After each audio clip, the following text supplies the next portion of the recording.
Jadi uang donasi yang terkait dengan Agus ya, ini kita sedikit ceritakan bagaimana uang ini asal usulnya ya. Uang donasi ini kan dimintakan kepada para donatur untuk tujuannya adalah untuk kepentingan Agus berobat. Nah, uang ini sampai ke rekening Agus.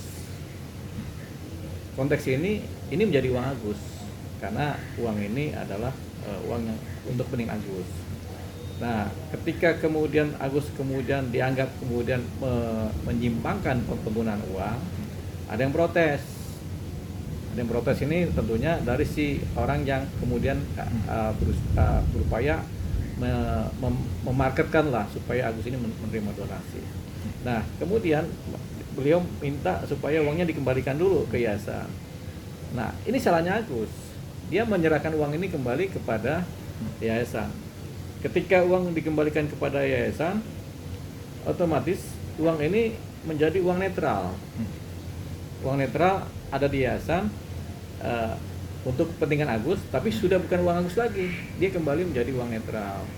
Nah, kemudian berjalannya waktu, uang ini kemudian diklaim oleh para donatur karena melihat pernik-pernik cerita, melihat apa-apa yang kemudian bergulir, akhirnya para donatur ini kemudian merasa ini kami akhirnya nggak sepaham nih kalau uangnya diserahkan ke Agus. Nah, mereka mengklaim ini, bahkan klaimnya dari para donatur ini kan lewat kuasa hukum juga melakukan gugatan terhadap uang donasi. Tentu tujuannya adalah supaya uangnya ini kembali netral menjadi uangnya para donatur, karena ketika ada gugatan berarti kan ada permintaan uang kembali. Nah, walaupun gugatan dicabut, sebenarnya itu adalah aksi dari para pemilik uang atau para donatur yang kemudian tidak rela uangnya diberikan kepada Agus kembali. Nah, apakah uang ini bisa dianggap sebagai kembali kepada punya donatur? Nah, ketika para donatur ini kemudian mengklaim, ya uang ini kembali menjadi punya mereka walaupun berada di tempat netral, di tempat yayasan, begitu.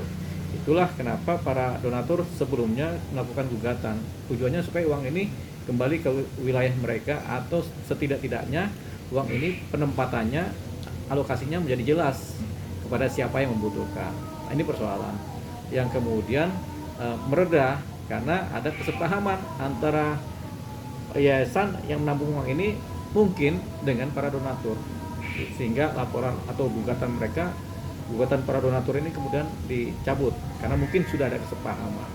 Itu dia. Nah, posisi Agus ini kan akhirnya kan melongso karena sebenarnya uang donasi ini ceritanya terkait dengan Agus, yang menjadi segmennya kan adalah Agus, tapi karena Agus mengembalikan menjadi uang netral, dan uang netral ini kemudian diupayakan dikuasai lagi oleh para donatur. Itu dia tadi. Nah, sekarang uang ini kemudian oleh yayasan dikirim ke NTT. Pertanyaannya, apakah atas persetujuan para donatur apa tidak? Kalau ini adalah atas persetujuan para donatur, yayasan ini bisa dibilang lepas dari posisi perasaan bersalah. Itu dulu, lepas dari posisi perasaan bersalah dan bersalahnya. Kenapa? Karena uang ini kan sedikit banyak sudah berada dalam kewenangan para donatur ya. Ketika para donatur setuju uang ini dikirim ke NTT, jadilah itu. Nah, apakah itu legal? Bisa legal, bisa juga nggak legal. Bisa legal kalau semua prosedur sudah dijalankan. Bisa nggak legal kalau kemudian ada sesuatu aspek hukum atau undang-undang yang menghalangi. Tapi kita belum dapat aspek hukum atau undang-undang yang menghalangi ini. Kemudian bisa menyebabkan ini jadi tidak legal. Makanya kita beranggapan, dan mungkin sudah ada juga pola-pola kerja, pola-pola pikiran atau pola-pola tindakan dari para donatur, kuasa hukumnya, dan yayasan untuk dilempar ke NTT ini. Mereka sudah memikirkan aspek hukumnya, sehingga ketika mereka merasa ini sudah legal, ya mereka kirim ke NTT. Itu dia. Jadi saya masih beranggapan ini adalah suatu keadaan yang legal karena ada persetujuan dari para donatur.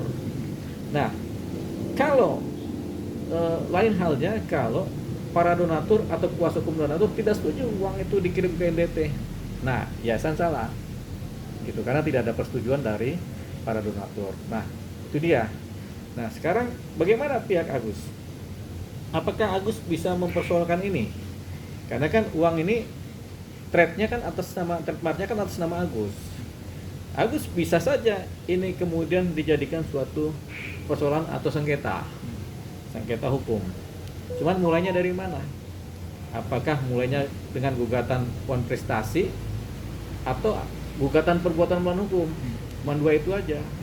Poin prestasi nggak mungkin karena tidak ada hubungan hukum yang sifatnya perjanjian atau kesepakatan yang sifatnya perjanjian karena ini sifatnya kan donasi kan.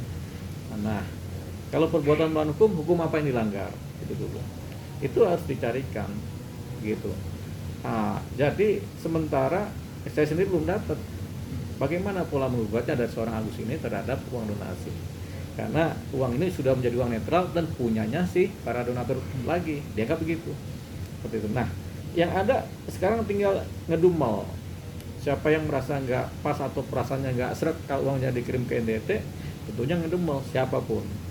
Bisa para pengacara yang nggak suka, bisa kemudian si Agus sendiri yang sakit hati, bisa ngedumel. Nah, kalau mereka ngedumel saja dan menyatakan harus ada suatu posisi hukum berperadilan, supaya ada putusan dari hakim dulu, ya sudah. Berarti mereka harus melakukan yang namanya gugatan. Gugatan seperti apa, itu nanti diramu oleh para pihak yang menggugat. Itu saya sendiri belum dapat nih gugatan seperti apa yang kemudian bisa membuat si uang ini atau donasi ini kemudian menjadi milik Agus kembali. Nah, ini kan Pak Irjen sendiri mengundurkan diri sebagai kuasa hukum yayasan karena kan tidak dilibatkan atau hanya sepihak saja dari penyerahan uang itu ke NTT, Bang, uang donasi lah gitu. Ya, wajar saja kalau kuasa hukum kemudian mengundurkan diri karena tidak dilibatkan dalam suatu keputusan yang sifatnya adalah putusan ini sebenarnya harus melibatkan kuasa hukum. Nah, memang kalau sudah ada kuasa hukum, apapun yang sifatnya keputusan yang praktikal hukum atau yang memang punya dampak hukum, ya harus dilibatkan kuasa hukum untuk urun rembuk. Nah, kalau kuasa hukum tidak dilibatkan, ya pertama yang timbul adalah rasa tidak dihargai, kemudian rasa tersinggung, kemudian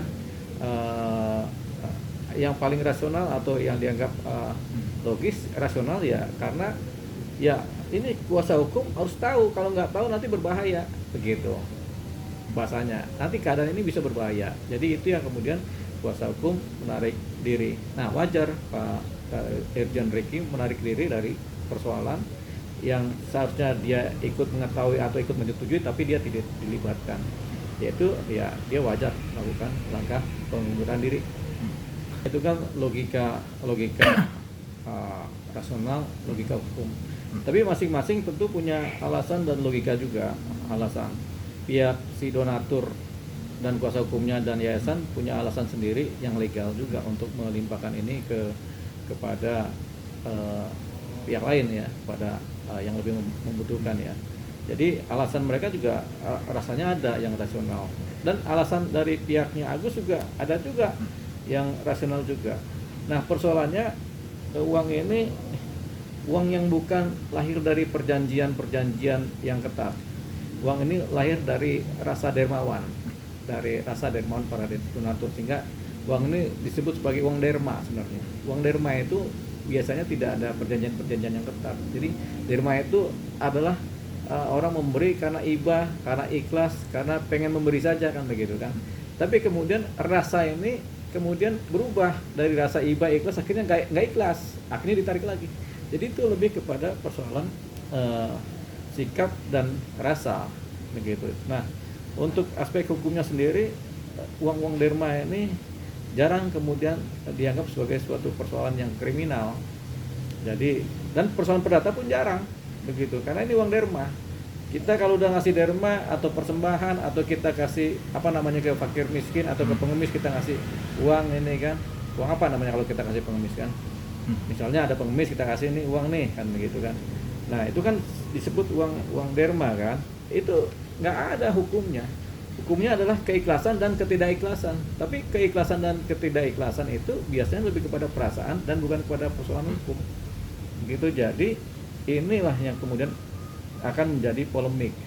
Polemik buat siapa? Buat si penerima derma, buat yang tadinya orangnya harus menerima derma tapi nggak dapat, buat yang membela, buat si pemberi derma, buat si kuasa hukumnya. Jadi ini jadi polemik. Polemik ini disebut polemik sosial. Polemik sosial. Jadi terjadi sengketa sosial, tapi bukan sengketa hukum, sengketa sosial, perasaan-perasaan lah. Gitu. Ini yang lebih dikedepankan adalah unggah-ungguh sebenarnya, tata krama, gitu, etika. Ya sebenarnya kalau ini dibicarakan dengan baik, nggak ada yang kaget dan nggak ada yang pelin-pelan. Kalau dibicarakan dengan baik, mungkin pola penyampaian keputusan ini atau pola pengambilan keputusan itu tidak bulat. Tidak semua pihak yang berkepentingan itu tahu, sehingga akhirnya timbullah keributan, kekecewaan dan ketersinggungan. Itu dia. Jadi akhirnya timbullah, kalau menurut si yang merasa kaget, kok ini pelin-pelan gitu. Padahal enggak, karena dia cuma menyatakan harusnya saya tahu dong. Kalau saya tahu kan saya bisa urun rebuk ngasih masukan, kan begitu. Jadi itu lebih kepada ke situ. Jadi keputusan yang tidak bulat. Nah ini dari Agus sendiri kan bisa dibilang kecewa ya Bang, dan shock juga terkait uang donasi itu dilimpahkan atau diberikan ke korban bencana NTT, bukan ke dia lah itu. Yeah. Parat juga seperti itu, mungkin mendapat penolakan. Menurut Abang melihatnya seperti apa sih? Ya ini kembali kepada perasaan, karena ini putar-putarnya di wilayah perasaan. Agus akhirnya shock dan kaget, ya kan? Farhad juga kaget dan shock. Kok bisa ini uang donasi pindah ke sana? Itu shock dan kaget itu adalah perasaan. Jadi persoalan dasarnya adalah perasaan-perasaan. Dari Abang mungkin ada pesan gak sih buat Agus dan Farhad? Buat Agus dan Farhad, ya pesan kalau ini sudah telanjur ke sana, kalau masih mau menggugat silakan menggugat, begitu kan. Tapi carikanlah dalil-dalil dan dasar-dasar hukumnya yang kuat supaya gugatan ini tidak patah di tengah jalan atau kemudian tidak kalah. Nah, jadi kalau pengen menggugat gitu. Atau kalau menganggap ini sudah selesai, ya sudah selesai kan gitu. Jadi tidak perlu menggebu-gebu untuk ribut tentang donasi ini. Ya kalau memang bukan milik, ya akhirnya bukan milik ya, atau lepas dari kepemilikannya, sudahlah. Belajar juga ikhlas begitu. Dari Abang ada pesan gak sih buat Gary dan Densu? Nah kalau buat Gary dan Densu, kalau ada konflik kemudian dengan kuasa hukumnya, misalnya dengan Bang Ricky, ya diselesaikan. Atau sebaiknya sebelum mengambil keputusan yang persoalan terdahulu pemberian donasi kepada korban di NTT, harusnya rembukan dulu gitu, supaya nanti tidak ada yang tersinggung atau tidak ada yang kemudian ini harusnya ada jalan lain, kenapa jalan ini yang ditempuh. Jadi harus ada kesepahaman para pihak bersama. Jadi kebersamaan dalam mengambil keputusan itu penting supaya tidak ada silang sengketa. Jadi begini, uang ini kan uang netral yang kemudian digugat oleh para donatur. Kita nggak tahu gugatannya sampai di mana atau malah gugatannya dicabut. Tapi kembali ke catatan awal, kalau uang donasi ini diserahkan ke NTT atas persetujuan dari para donatur, berarti kan para donatur atau kuasa hukumnya sudah mengaminkan uang ini pindah. Kalau ini ada persetujuan dari mereka, artinya apa? Artinya mereka sendiri sebenarnya terhadap gugatan yang mereka buat, mereka cabut ini sebenarnya, sehingga mereka setujui. Satu catatan, kalau ternyata para donatur atau kuasa hukumnya tidak menyetujui ini, nah ini baru persoalan. Karena gugatannya lagi berjalan, kenapa ini terjadi uangnya beredar, kan begitu kan? Jadi yang dimaksud sengketa, uang ini sedang dalam sengketa adalah ketika ada satu gugatan yang mengsengketakan uang ini, sehingga uang ini seharusnya berada dalam sitaan pengadilan kan. Tapi kemudian kenapa dikirim ke NTT? Nah persoalannya kemungkinan besar gugatannya sudah dicabut, sehingga uang sengketa secara pengadilan ini hilang. Jadi nggak ada sengketa, uang ini adalah objek sengketa di pengadilan, tidak ada. Kenapa? Karena gugatannya dicabut. Nah yang ada ini sengketa perasaan begitu. Oke Bang.